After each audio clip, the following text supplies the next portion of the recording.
Hello everyone, welcome or welcome back to my channel. My name is Divya and in today's video, I'm going to give you 7 tips on how you can crack your cabin crew interview.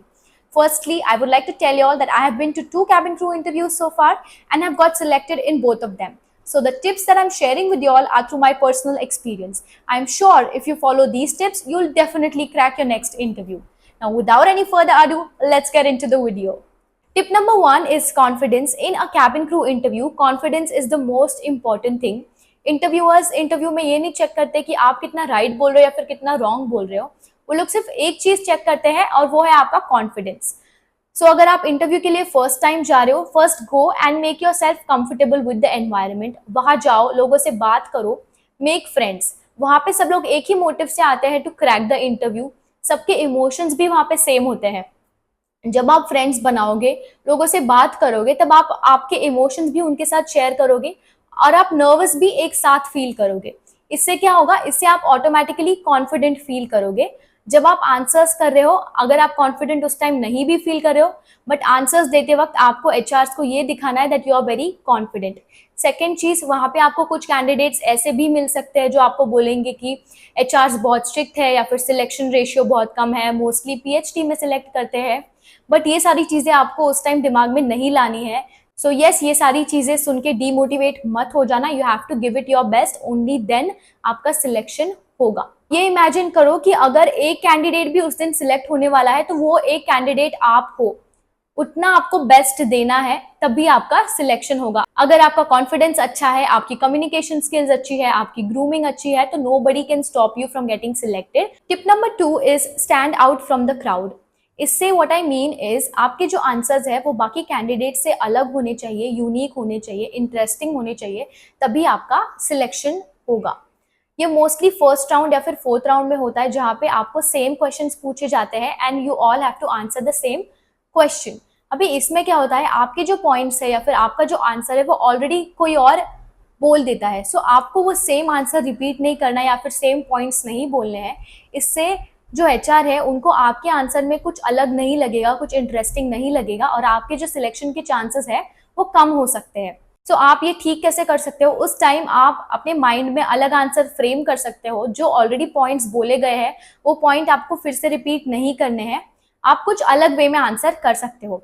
Second would be grab the interviewers attention. आपका answer इतना interesting होना चाहिए कि HR को लगना चाहिए कि यार ये कुछ अलग बोल रही है, बाकियों ने ये नहीं बोला.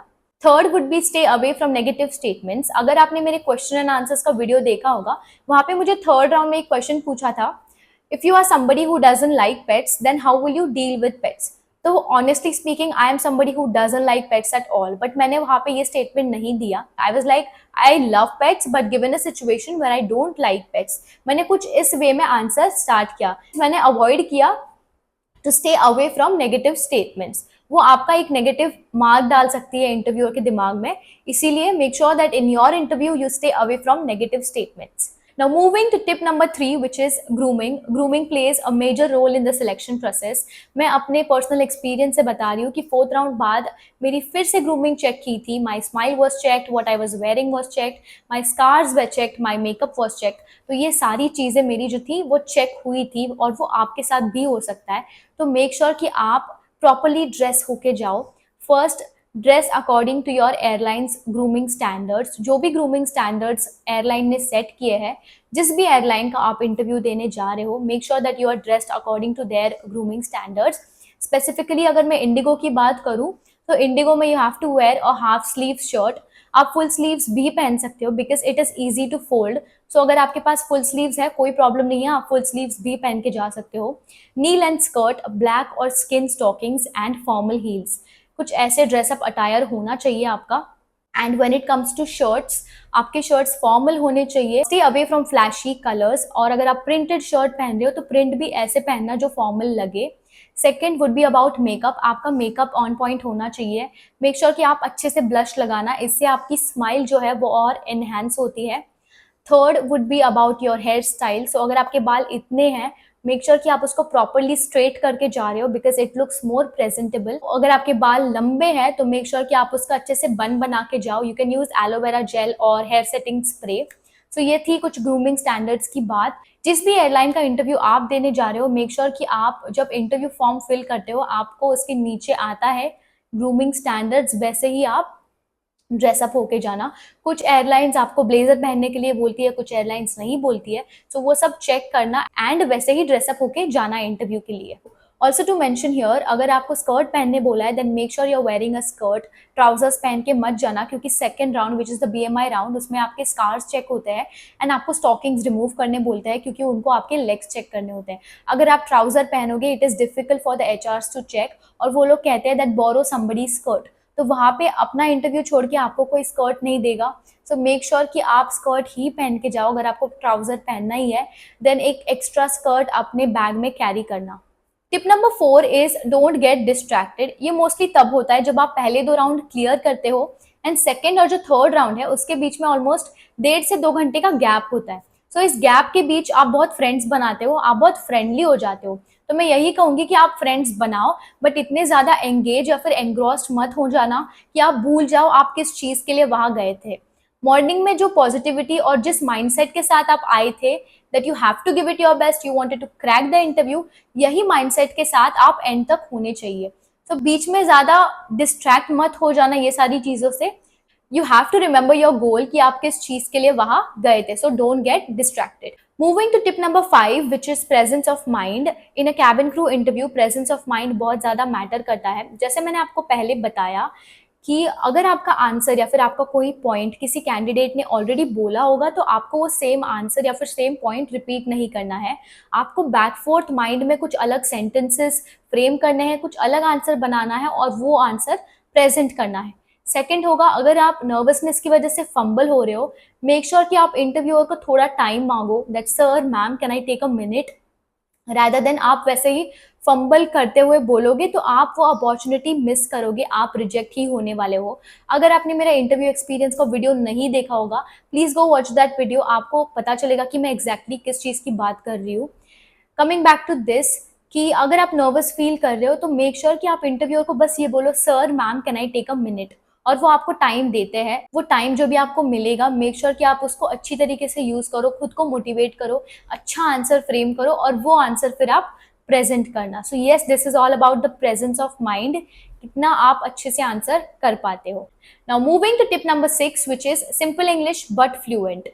इसमें मैं आपको 2 केसेस बताती हूँ। तो पहली केस में, इफ यू आर समबडी जिनकी इंग्लिश बहुत अच्छी है, आपकी इंग्लिश फ्लुएंसी अच्छी है, तो आप अच्छी वोकैबुलरी यूज कर सकते हो, यह आपको बहुत बेनिफिशियल होगा इन टर्म्स ऑफ इंटरव्यू।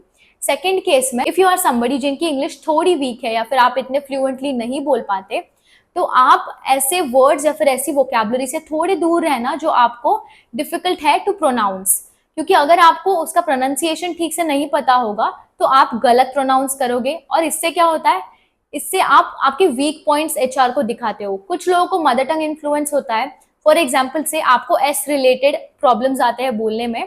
जैसे कि एक वर्ड लेते हैं स्टेबिलिटी, तो स्टेबिलिटी आप ठीक से नहीं बोल पाते, सो avoid using such words in your interview. आपको इंटरव्यूअर्स कहीं पे भी ये नहीं बोलते कि आपकी जो वोकैबुलरी है वो बहुत एक्स्ट्रा ऑर्डिनरी होनी चाहिए तभी आपका सिलेक्शन होगा, ऐसे कुछ कहीं पे भी नहीं लिखा गया। तो आप सिंपल इंग्लिश बोलो बट वो फ्लुएंटली बोलो, तभी जाके आपका सिलेक्शन होगा। अगर आप ऐसे वर्ड्स यूज करो या फिर ऐसी वोकैबुलरी यूज करे जिसका प्रोनाउंसिएशन आप ही को ठीक से पता नहीं है, तो आप आपका जो रिजेक्शन है, you are serving your rejection on the table to the HR। This is all I would say. So avoid such mistakes. जो भी वर्ड्स आपको आते हैं मेक श्योर कि आप उसी को अच्छे से फ्लुएंटली सिंपल इंग्लिश में बोलो। Now moving to our last tip which is tip number 7, pace of speech matters. इसमें मैं आपको 2 केसेस बताऊंगी। पहली केस में, इफ यू आर समबडी जो बहुत फास्ट बोलते हो, फर्स्टली आप फास्ट इसीलिए बोलते हो क्योंकि आप नेचुरली एक फास्ट स्पीकर हो, इसकी वजह से आप इंटरव्यू में भी बहुत फास्ट बोलते हो। सेकेंड केस में, आप नर्वसनेस की वजह से फास्ट बोलते हो। इसमें क्या होता है, जब आप इंटरव्यू में नर्वस फील करते हो तो आपकी नर्वसनेस की वजह से आप यू वो just want to run out of the situation and that is the reason आप बहुत फास्ट बोलते हो, दैट आपको बस ये खत्म करना है, आपको आंसर देना है फास्टली एंड आप रुक जाते हो because you want to run out of the situation. Second case में आप एक स्लो स्पीकर हो, मतलब आप बहुत स्लो बोलते हो। उसमें भी 2 केसेस होते हैं। फर्स्टली, आप नेचुरली स्लो स्पीकर हो बट ये आपके इंटरव्यू में कुछ नहीं काम आने वाला बिकॉज इससे ये दिखता है कि आप डिसइंटरेस्टेड हो जॉब में। सेकेंडली, मैंने कुछ कैंडिडेट्स ऐसे देखे हैं जो आंसर्स रट्टा मार के आते हैं एंड उनको लगता है अगर हम वही आंसर स्लो टोन में बोले तो इंटरव्यूअर को ये लगेगा कि हम खुद से बोल रहे हैं, but let me tell you guys ऐसे नहीं दिखता है, वो बहुत अजीब दिखता है। So you can avoid this mistake. अगर आप कोई भी आंसर रट्टा मार रहे हो तो मेक श्योर कि आप प्रैक्टिस करो उसकी। रोज अगर प्रैक्टिस करोगे तो ऐसे नहीं लगेगा कि आपने वो रट्टा मारा हुआ है, वो नेचुरली आपके अंदर से निकलेगा, ना कि ऐसे दिखेगा कि आपने वो रट्टा मारा है। So yes, if you are somebody जो फास्ट स्पीकर हो और स्लो स्पीकर हो तो आपको ये चीजें अवॉइड करनी है इंटरव्यू में, एंड आपको एक नॉर्मल पिच नॉर्मल टोन में बोलना है। इससे आप क्या कन्वे करना चाहते हो वो इंटरव्यूअर तक ठीक से पहुंचता है and it is easier for them to understand. So that's all for today. Hope you apply these tips in your next interview. Let me know in the comments down below how do you like the video. Also share your interview experience with me. Don't forget to like, share and subscribe the channel. Until next time, bye bye.